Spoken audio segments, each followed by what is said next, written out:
Not enough love for 114 and 115 series Mercedes.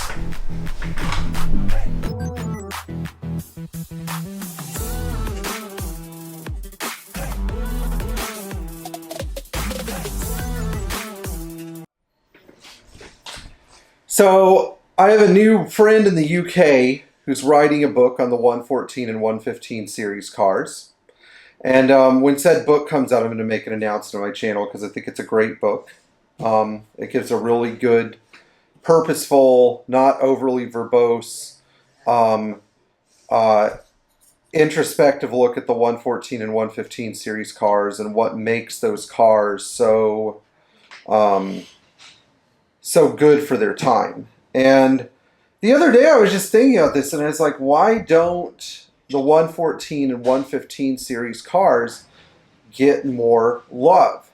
We see a lot of love for 108 series cars, a lot of love for 123 series cars, a lot of love, of course, for 107 cars, a lot of love for the 111. You know, there's certainly renewed interest in the 111 cars and even the low-line fin cars, but the 114 and 115 are still struggling, and as a result, they've kind of ended up in three different places in the hands of people who customize the cars and basically ruin them. In the hands of people who don't seem to have the wherewithal to see the project through, which is frustrating. And then in the hands of non-committed short-term owners. I don't see a lot of 114 and 115 series cars being, staying in long-term ownership, even though that was what Mercedes designed the cars for. So we're going to look at some of the frustrations that I feel about these cars, both from how they're built, for standpoints of how they're built, and we're also going to evaluate them in the face of similar Mercedes to try to see what the difference is. So let's go. The biggest drawback to the 114 and 115 series cars is rust. Rust is a horrible thing, and it seemed to really viciously attack the 114 and the 115 just about everywhere. I mean, it just attacks them in the floors, and in the doors, and in the front bulkhead, and the rear trunk well, the rear tail panel, the rear quarter panels. It seems that the only parts of the 115 that were not, and 114 that weren't just absolutely ravaged by rust were the roof and the, not the rear C-pillars because they rust.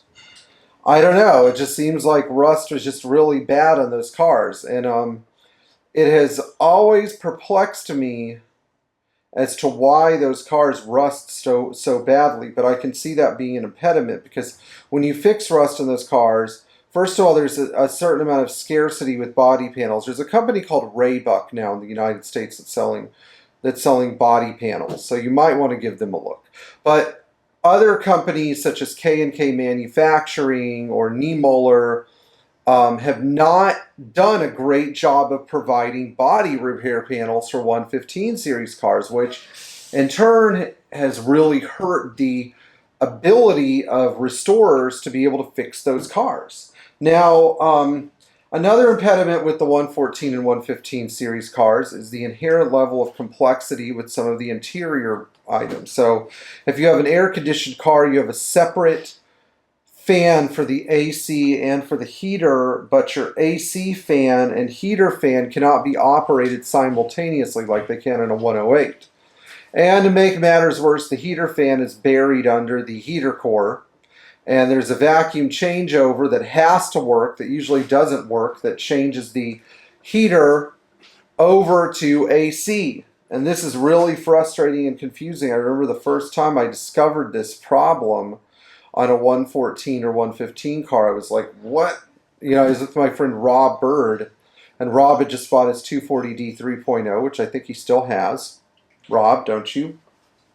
And yeah, so that was exciting. The other perplexing thing about the 114 and 115 is just the insane amount of work that you have to do to rebuild front suspension or rear suspension. It's not as simple as the 123. It's not as durable as the 108. You get to pull a front subframe out and totally disassemble it piece by piece. While the parts aren't super expensive, the labor is somewhat intensive. Although it is a durable system, no rubber bushing and ball joint setup lasts for 50 years. Now, another thing we're going to look at are the engines. We had gas and diesel variants, 2 4-cylinder engines offered in the US and 1 5-cylinder engine. And then we had 1 4-cylinder gas engine, and then we had 3 6-cylinder gas engines. The gas engines were the M180, the M114, or M130, and the which are sort of the same family, and of course the M110. So the M110 was a super complex engine, and while in 1973 and 74 it was pretty sweet, in 75 and 76 emissions strangled the engine down to 115 horsepower. Not great. At the time, Mercedes diesel development was also, while mechanically reliable and solid, lacking in power. And even the 115-300D, I think, wasn't quite as durable as the later versions of that car. Accessibility, especially when working on the injection pump in the left side of the engine, was limited. And because the engines were placed under sort of a high workload, especially the 220D, they weren't million-mile engines, although it was possible to get well over 500,000 miles out of one before a rebuild was needed.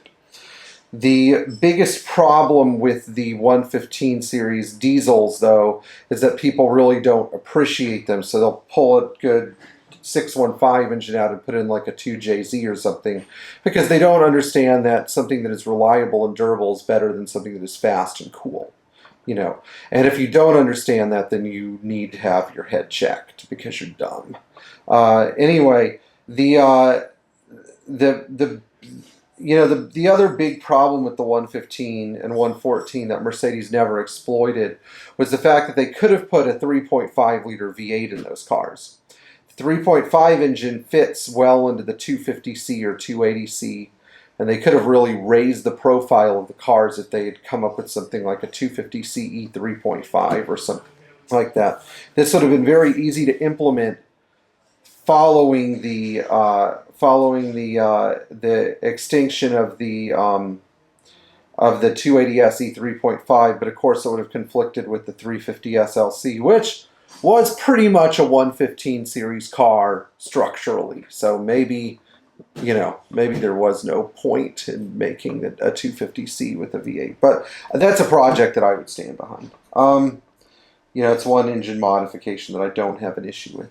But anyway, if you're working on trying to save a 115 or 114, I applaud you. They're great cars. I'd love to see more of them come through the shop. The financial commitment is just as high as a 108 once you factor in rust repair. And I think another thing that hurt the gas engines too was their lack of fuel economy, but that's a story for another day. I think those of you that have the cars know that they get 14 miles per gallon when driven normally on premium sometimes. So, the only way to fix that is with a better rear axle ratio. Anyway, if you enjoyed this video, please like, share, and subscribe. Give us a thumbs up. Leave a comment below. Do your best to restore your 115 or 114 authentically down to the original color so we have great examples of these cars to represent the model line 20 years from now, instead of being like BMW owners where every single freaking car on the planet is modified to death. It's like, I have a totally original 2800 CS. It just has like an S30 B28 engine in it and, these like modern rims and like a redone interior, but it's totally original, BMW guys. Anyway, and if you're supporting us on Patreon, thank you so much. Enjoy watching for lots of great Mercedes content, and tap the bell for notifications so that you know when our next great video comes out. Okay.